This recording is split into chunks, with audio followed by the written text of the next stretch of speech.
Ahojte karavanisti, tí čo ma nepoznáte, volám sa Vlado a toto je môj YouTube kanál. Dnes sa budeme venovať vážnemu problému a to je vlhkosť v karaváne a v obytných autách. Dnes vám poviem o 3 variantách, ako predísť tomuto problému. Teraz vám ukážem tú najjednoduchšiu variantu, ako sa zbaviť vlhkosti v karaváne, a je to nútené vetranie. V podstate sa to jedná o to, že na každom okne máte otváraciu páčku, ktorá je vždycky pri zatvorenom okne na tej prvej pozícii. A keď chcete použiť nútené vetranie, tak si to teraz ukážeme. V podstate teraz táto páčka je zatvorená a ak chcete zapnúť nútené vetranie, v podstate ju jednoducho otvoríte a dáte ju do druhej polohy. V podstate tým oknom máte aj uzamknuté, ale máte jemnú štrbinku, tým pádom vetráte, odchádza vlhkosť, ale v zimnom období vám tam prichádza aj chlad. Čiže má to svoje výhody a nevýhody. Druhou variantou sú absorpčné guličky. Vyzerá to nejak takto. Je to také plastové balenie. Vo vnútri sú v sáčiku zabalené také absorpčné guličky, ktoré pohlcujú vlhkosť. V tomto balení sú 2 kusy. Používajú sa v dome, v chatách a v karavánoch.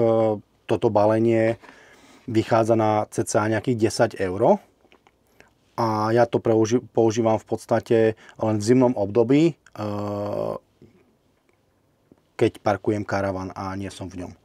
Je to taká rezerva, aby tú malú vlhkosť mi pohltilo. Hej. Nie je to nič prevratné, ale trošku to možno pomôže.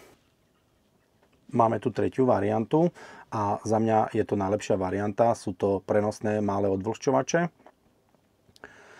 Sice nie sú lacné, dajú sa už zohnať od nejakých 100, tie lepšie od 100 €.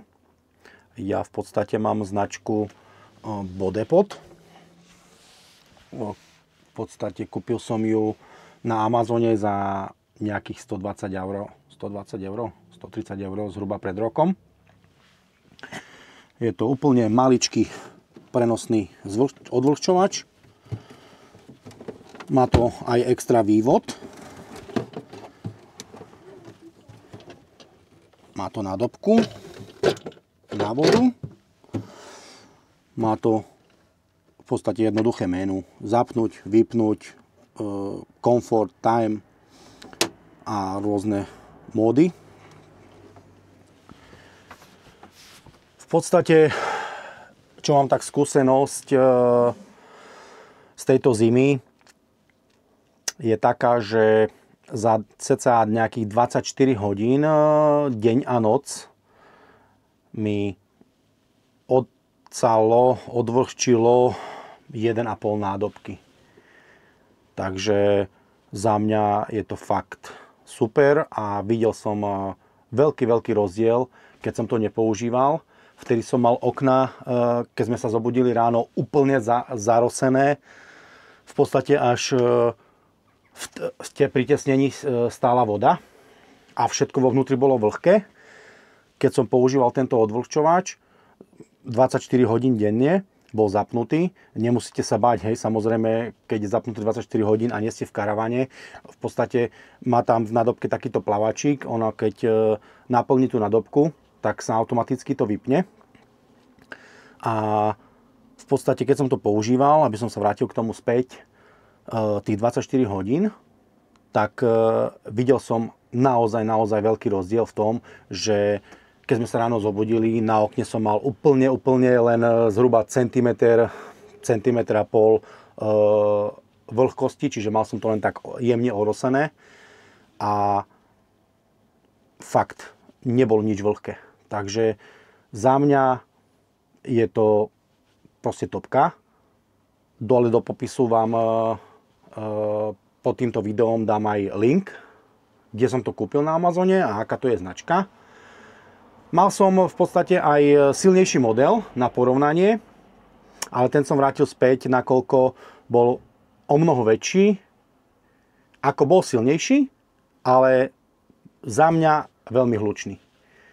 A nedala sa tam znižiť veľmi intenzita toho ventilátora.